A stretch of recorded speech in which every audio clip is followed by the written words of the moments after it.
আসসালামু আলাইকুম রহমতুল্লাহ। প্রিয় বন্ধুগণ,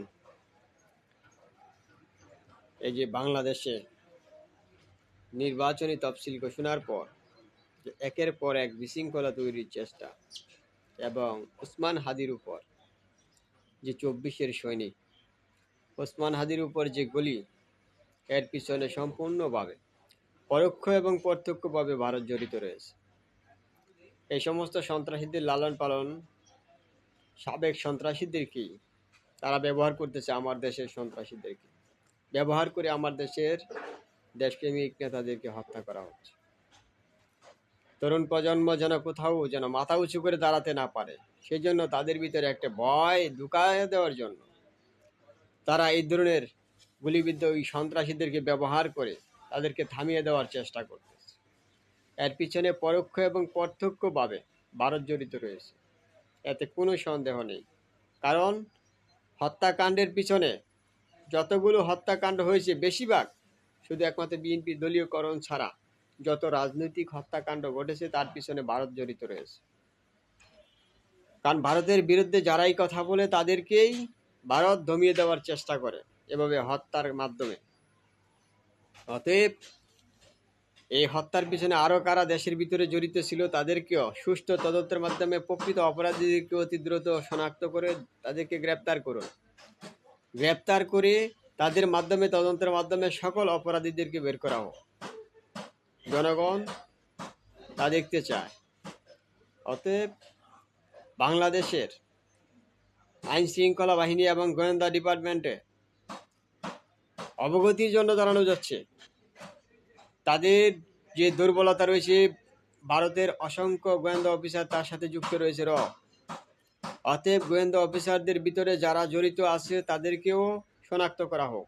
এসব কাজের পিছনে সহযোগিতা করতেছে বাংলাদেশের গোয়েন্দা ডিপার্টমেন্ট কেন ব্যর্থ হলো? এই সমস্ত হামলা প্রতিনিয়ত ঘটতেছে একের পরে, কেন এগুলো ব্যর্থ হলো? অবশ্যই সেই বিষয়টাকেও তদন্ত করে দেখা প্রয়োজন। বাংলাদেশের পুলিশ প্রশাসন কেন ব্যর্থ হলো? তাদেরকে ধরতে এখনো কেন বিলম্ব হচ্ছে? অতি দ্রুত তাদেরকে শনাক্ত করে গ্রেপ্তার করার জন্য আহ্বান জানাচ্ছি এবং ভবিষ্যতে যেন এই ধরনের কোনো ঘটনা ঘটতে না পারে সেজন্য অবশ্যই বাংলাদেশ সরকারকে কঠোর পদক্ষেপ এবং ব্যবস্থা গ্রহণ করার জন্য আহ্বান জানাচ্ছি। আর এই সমস্ত হামলা সন্ত্রাসীদের বিরুদ্ধে আমরা তীব্র নিন্দা ও প্রতিবাদ জানাচ্ছি। এগুলো সম্পূর্ণ ন্যাক্কারজনক হামলা। এই সমস্ত সন্ত্রাসীদেরকে কখনোই প্রশ্রয় দেওয়া ঠিক নয়। অতএব বাংলাদেশের ভিতরে এই সমস্ত সন্ত্রাসীদের এই কর্মকাণ্ডের সাথে কারা কারা জড়িত আছে তা সুষ্ঠু তদন্তের মাধ্যমে তাদের বিরুদ্ধে আইনগত ব্যবস্থা নেওয়া হোক। কিন্তু রাজনৈতিক কারণে কাউকে ফাঁসিয়ে দিয়ে বিপদে ফেলার চেষ্টা যেন না করা হয়, সেই জন্য আহ্বান জানাচ্ছি অবশ্যই সুষ্ঠু তদন্তের মাধ্যমে অতি দ্রুত আসামিদের শনাক্ত করে গ্রেপ্তার করা হোক, যেন দেশের বাইরে পালিয়ে যেতে না পারে। এবং সুষ্ঠু তদন্তের মাধ্যমে যদি বাইরের কোনো শক্তি জড়িত থাকে অবশ্যই তাদেরকেও আন্তর্জাতিক আদালতে তাদেরকে জবাবদিহিতার মতো পরিবেশ তৈরি করা হোক এবং তাদের বিরুদ্ধে আন্তর্জাতিক আদালতে মামলা করার পদক্ষেপ গ্রহণ করা হোক। কারণ বাংলাদেশে প্রতিনিয়ত বাংলাদেশের কিছু সন্ত্রাসী ভাড়াইটি গুন্ডাদেরকে দিয়ে তারা এই সমস্ত কর্মকাণ্ড করিয়ে থাকে এবং টাকার লোভে পড়ে কিছু অকৃতজ্ঞ মানুষ, নেশাগ্রস্ত মাতাল, তারা এই সমস্ত অন্যায় অপরাধের সাথে জড়িয়ে যাচ্ছে।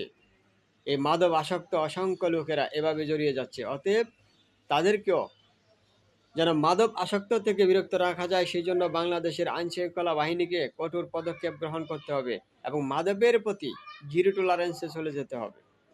তা না হলে দেশকে কখনোই স্থিতিশীলতা রক্ষা করা যাবে না। অতএব বাংলাদেশের সকল রাজনৈতিক দল সহ সাংবাদিকবৃন্দ সকল সুনাগরিকদের প্রতি আহ্বান জানাচ্ছি, আপনারা সকলেই সোচ্চার হন এবং সচেতন থাকুন এবং তীব্র নিন্দা ও প্রতিবাদে ঝড় তুলে দিন।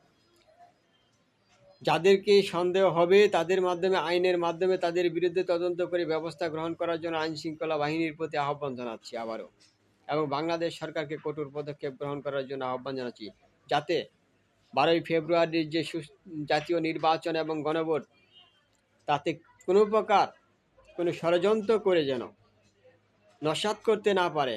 অতএব সেই ষড়যন্ত্রকারীরা যেন ব্যর্থ হয়ে যায়, সেই ধরনের পদক্ষেপ গ্রহণ করার জন্য আহ্বান জানাচ্ছি বাংলাদেশ সরকারের প্রতি।